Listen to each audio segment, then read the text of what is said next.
His Brother's Wife, written by Val Wood, read by Anne Dover. The moral right of the author has been asserted. Author's note. A man may not marry his brother's wife, nor a woman her husband's brother.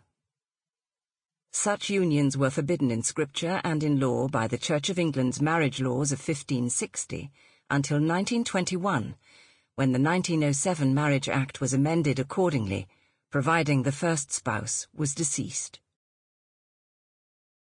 Preface.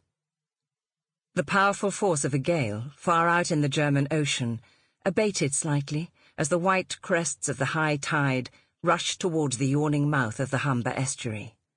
The swell lashed the sinuous curve of Spurn Point, and struck again when it reached the reclaimed banks of Sunk Island and Cherry Cobb Sands in Holderness. But they didn't break, and the tide went on to raise the level of the River Hull, already high from the draining of the lowlands, so that many houses sited close by were flooded, as they so often were.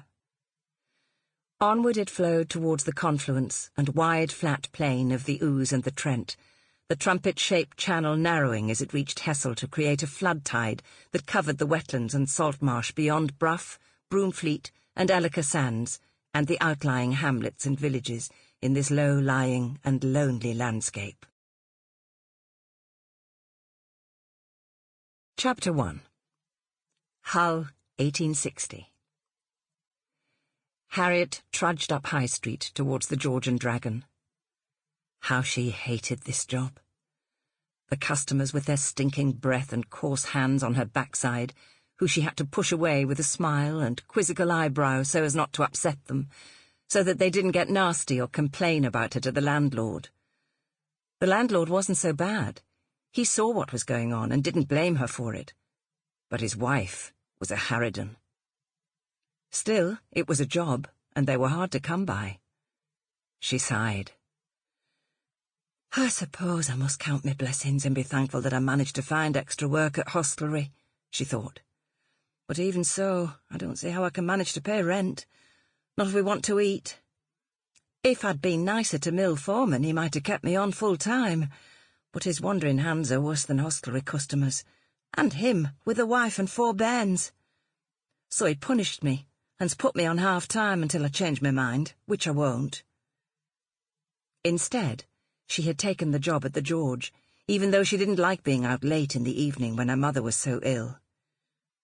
The older woman hadn't eaten for days, but even so she still retched, although she brought up nothing but green bile.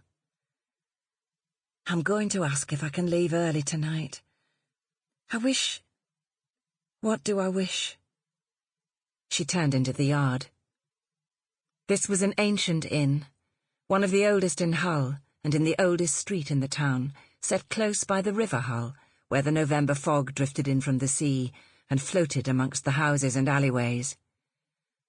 I don't wish for riches, but it would be nice to have enough to eat and not have to worry about paying landlord, and to have a good man in my life. One who spoke softly and would look after me and my mother, and I would take care of him. Was there such a man? She wondered. 2 weeks earlier, a stranger had come into the inn. He wasn't local. She knew all the regular customers by sight, if not by name, and she hadn't seen this man before. He'd been polite, asked for food as well as ale, and she'd thought that he seemed pleasant. He'd asked for fresh bread as if he was used to eating good food, and although he hadn't been flippant or saucy, he'd seemed interested in her, for she'd caught him glancing to see if she was wearing a wedding ring. And there'd been something he said. What was it? She thought. Something about a husband, that was it. Had I a husband to go home to? But I didn't answer. I'm not in habit of discussing my life with a stranger. He was in Hull on business, he said, so he must live out a district. It would be nice if he came back like he said he would, and then I might find out who he is. Does he have a wife? Where does he live? Is he in regular work? She let out a breath of resignation. Sample complete. Ready to continue?